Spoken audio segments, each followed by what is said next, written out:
بسم اللہ شریف اللہم صلی علی سیدنا محمد وعلی آل سیدنا محمد بارک صلی اللہ علیہ وسلم۔ اے عزیز، آج کا جو بیان ہے وہ محفل میلاد کے بارے میں بیان کریں گے کہ بعض لوگ اس پہ نکتے اٹھاتے ہیں کہ محفل میلاد کے بارے میں بعض مدعیان علم اور دانش کی غلط اندیشیاں، بعض مدعیان علم اور دانش فرزندان اسلام کے ان مظاہر تشکر و مسرت کو دیکھ کر غصے سے بے قابو ہو جاتے ہیں اور اللہ تعالیٰ کے ان شکر گزار بندوں پر تان و تشیع کے تیروں کی مسلح دار بارش شروع کر دیتے ہیں۔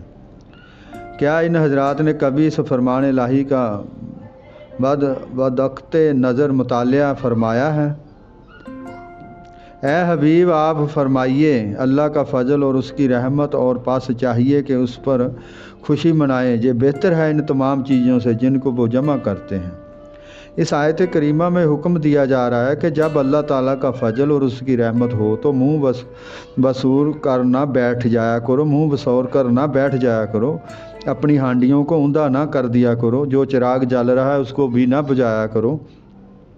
بجا دیا کرو، کیونکہ یہ اظہار تشکر نہیں بلکہ کفران نعمت ہے۔ ایسا نہ کرو بلکہ خوشی اور مسرت کا مظاہرہ کیا کرو، اور یہ بتانے کی قطعاً ضرورت نہیں کہ اظہار مسرت کا کیا طریقہ ہوتا ہے۔ جب دل میں سچی خوشی کے جذبات امڑ کر آتے ہیں تو اپنے ظہور کے لیے وہ خود راستہ پیدا کر لیتے ہیں۔ امت اسلامیہ صدیوں سے اللہ تعالیٰ کی اس نعمت عظمیٰ پر اپنے جذبات و تشکر و امتنان کا اظہار کرتی رہتی ہے۔ ہر سال ہر اسلامی ملک کے ہر چھوٹے بڑے گاؤں، ہر شہر میں عید میلاد النبی صلی اللہ تعالیٰ علیہ وسلم منانے کا اہتمام کیا جاتا ہے۔ ان راتوں اور ان دنوں میں ذکر و فکر کی محفلیں منعقد کی جاتی ہیں جن میں اللہ تعالیٰ کی شان کبریائی اور اس کے محبوب مکرم شفیع المذنبین کی شان رفعت اور دل ربائی کے تذکرے کیے جاتے ہیں۔ سامعین کو اس دین کمیم کے احکامات سے آگاہ کیا جاتا ہے۔ علماء تقریریں کرتے ہیں، ادبا مکالمے پڑھتے ہیں، شعراء اپنے منظوم کلام سے اظہار عقیدت و محبت کرتے ہیں۔ صلاۃ و سلام کی روح پربر صداؤں سے ساری فضا معطر اور منور ہو جاتی ہے۔ اہل خیر کھانا پکا کر غربا اور مساکین میں تقسیم کرتے ہیں، صدقات اور خیرات سے ضرورت مندوں کی جھولیاں بھر دیتے ہیں۔ یوں محسوس ہوتا ہے کہ گلشن اسلام میں اجسر نو بہار آ گئی ہے۔ امام ابو شامہ جو امام نبوی شارح صحیح مسلم کے استاذ الحدیث ہیں، فرماتے ہیں ہمارے زمانہ میں جو بہترین نیا کام کیا جاتا ہے وہ یہ ہے کہ لوگ ہر سال حضور صلی اللہ علیہ وآلہ وسلم کے میلاد کے دن صدقات اور خیرات کرتے ہیں اور اظہار مسرت کے لیے اپنے گھروں اور کوچوں کو آراستہ کرتے ہیں، کیونکہ اس میں کئی فائدے ہیں۔ فقراء مساکین کے ساتھ احسان اور مربت کا برتاؤ ہوتا ہے۔ نیز جو شخص یہ کام کرتا ہے معلوم ہوتا ہے کہ اس کے دل میں اللہ تعالیٰ کے محبوب کی محبت اور عظمت کا چراغ ضیاء بار ہے۔ اور سب سے بڑی بات یہ ہے کہ اللہ تعالیٰ نے اپنے رسول کریم صلی اللہ علیہ وسلم کو پیدا فرما کر اور حضور کو رحمت للعالمین کا خلت فاخرہ پہنا کر مبعوث فرمایا ہے، اور یہ اللہ تعالیٰ کا اپنے بندوں پر بہت بڑا احسان ہے جس کا شکریہ ادا کرنے کے لیے اس بے جہت تو مسرت کا اظہار کیا جا رہا ہے۔ ایک دوسرے محدث امام سخاوی کا ارشاد بھی ملاحظہ فرمائیں۔ آپ فرماتے ہیں کہ موجودہ صورت میں محفل میلاد کا انعقاد قرون ثلاثہ کے بعد شروع ہوا، پھر اس وقت سے تمام ملکوں میں اور تمام بڑے شہروں میں اہل اسلام میلاد شریف کی محفلوں کا انعقاد کرتے رہے ہیں۔ اس کی راتوں میں صدقات اور خیرات سے فقراء مساکین کی دلداری کرتے ہیں۔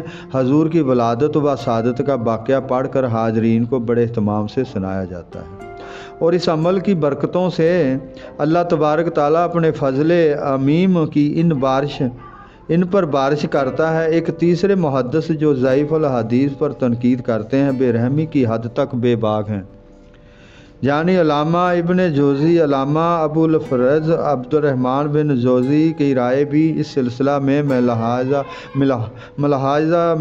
فرمائیں ابن جوزی فرماتے ہیں کہ محفل میلاد کی خصوصی برکتوں سے یہ ہے کہ جو اس کو منعقد کرتا ہے اس کی برکت سے سارا سال اللہ تعالیٰ کے حفظ و ایمان میں رہتا ہے اور اپنے مقصد اور مطلوب کے جلدی حصول کے لیے یہ ایک بشارت ہے۔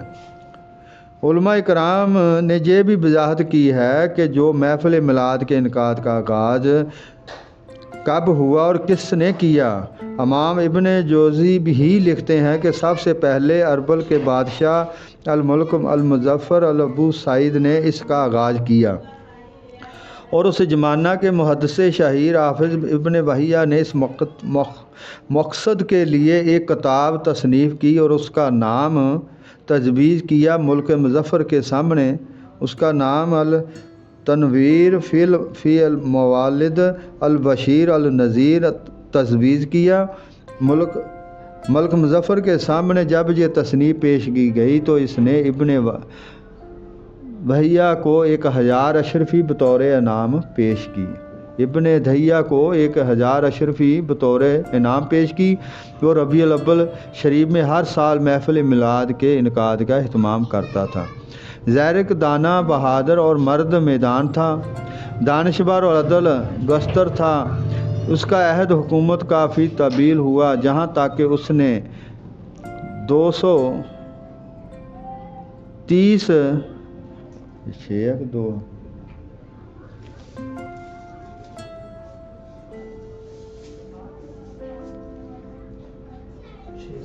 630 میں اس حالت میں وفات پائی کہ اس نے مکہ کے شہر میں جہاں صلیبیوں نے قبضہ کر رکھا تھا اس کا محاصرہ کیا ہوا تھا۔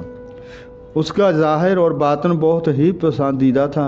ابن جوزی کے الفاظ میں آپ اس مرد مومن کی سیرت کا مطالعہ فرمائیں۔ ثبت ابن الجوزی اپنی تصنیف اور مرات الزمان میں اس ضیافت کا ذکر کرتے ہیں جو ملک مظفر میلاد شریف کے موقع پر کیا کرتا تھا اور جس میں اس زمانہ کے اکابر علماء اور اعظم صوفیہ شرکت فرمایا کرتے تھے۔ اس ضیافت کا یہ حال اس آدمی کی زبانی بیان کیا گیا کہ جو خود اس دعوت میں شریک تھا۔ وہ کہتا ہے میں نے بھیڑ بکریوں کے 5000 سر، 10,000 مرغیاں اور پھیرنی کے 1,00,000 سکورے اور حلبے کے 30,000 تشت خود دیکھے۔ ہاں جی دیکھو نا یہ کتنا بڑا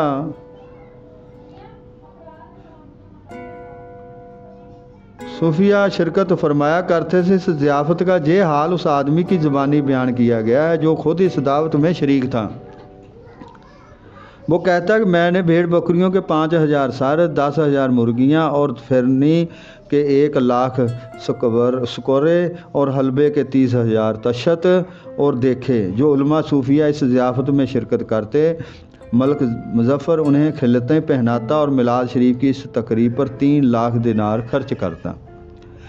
علامہ محمد رضا نے اپنی سیرت کی کتاب محمد رسول اللہ صلی اللہ علیہ وسلم میں مندرجہ بالا حوالہ جات ذکر کرنے کے بعد ان پر مندرجہ ذیل اضافہ کیا جس کا خلاصہ ترجمہ ہدیہ قارئین ہے۔ جزائر کے سلطان ابو ہامو موسیٰ بڑے اہتمام اور جلال کے ساتھ شب میلاد منایا کرتے تھے، جس طرح مغرب کے سلاطین اور اندیش کے خلفاء اس زمانہ میں یا اس سے پہلے اس تقریب سعید کا اہتمام کیا کرتے تھے۔ سلطان طلمسان کی ایک تقریب میلاد کا آنکھوں دیکھا حال الحافظ سیدی ابو عبداللہ کے التنسی نے راہ الروا میں تحریر کیا ہے۔ لکھتے ہیں ابو ہمو شب میلاد مصطفیٰ علیہ الصلوۃ صلی اللہ علیہ وسلم کو اپنے دارالحکومت طلمسان میں بہت بڑی دعوت کا اہتمام کیا کرتے تھے جس میں خاص و عام سب لوگ مدعو ہوتے تھے۔ جلسہ گاہ میں ہر طرف قیمتی قالین بچھے ہوئے، ان پر گاؤ اور تکیے لگے ہوئے، بڑی بڑی شمعیں جو دور سے ستون کی طرح نظر آتی تھی، دسترخواں، انگیٹھیاں جن میں خوشبو سلگ رہی ہوتی تھی، جو محسوس ہوتا تھا کہ خالص پگھلا ہوا سونا انڈیلا جا رہا ہے۔ تمام حاضرین کو رنگ برنگے لذیذ کھانے پیش کیے جاتے تھے۔ معلوم ہوتا کہ موسم بہار کے رنگین پھولوں کے گلدستے ہر مہمان کے سامنے سجا کر رکھ دیے گئے ہیں۔ ان کی رنگت کو دیکھ کر ان کے کھانے کی خواہش دوالا ہو جاتی تھی۔ آنکھیں ان کی رنگینی کو دیکھ کر روشن ہوتی تھیں اور بھینی بھینی مہک مشام جان کو معطر کر رہی ہوتی تھی۔ تمام لوگوں کو درجہ بدرجہ بٹھایا جاتا تھا۔ سب حاضرین کے چہروں پر وقار اور احترام کی روشنی چمک رہی ہوتی تھی۔ اس کے بعد بارگاہ رسالت میں ہدیہ عقیدت پیش کرنے کے لیے مدیح قصائد پڑھے جاتے تھے اور ایسے مواعظ اور نصاح کا سلسلہ جاری رہتا تھا جو لوگوں کو گناہوں سے برگشتہ کر کے عبادت و اطاعت کی طرف راغب کرتے تھے۔ یہ سارے کام اس ترتیب سے ہوتے کہ حاضرین کو قطعاً تھکاوٹ یا اکتاہٹ کا احساس نہ ہوتا۔ اس روح پر تقریب کے مختلف پروگراموں کو سن کر دلوں کو راحت ہوتی اور نفوس کو مسرت حاصل ہوتی۔ آج کا اہتمام یہیں پہ کرتے ہیں، آگے انشاءاللہ تعالیٰ نیکسٹ ٹائم بیان کریں گے۔ انشاءاللہ اللہ نے چاہا تو نیکسٹ ٹائم اگلا حصہ بیان کریں گے۔ آمین ثم آمین۔ اللہم صلی علی سیدنا کہ میلاد منانا کیوں ضروری ہے، میلاد کیوں مناتے ہیں، اس پہ اتنا خرچہ کرتے ہیں، کیوں کرتے ہیں، اس کی کیا وجوہات ہیں، جو سب اس کے بارے میں آگاہ کریں گے ساری مخلوق خدا کو۔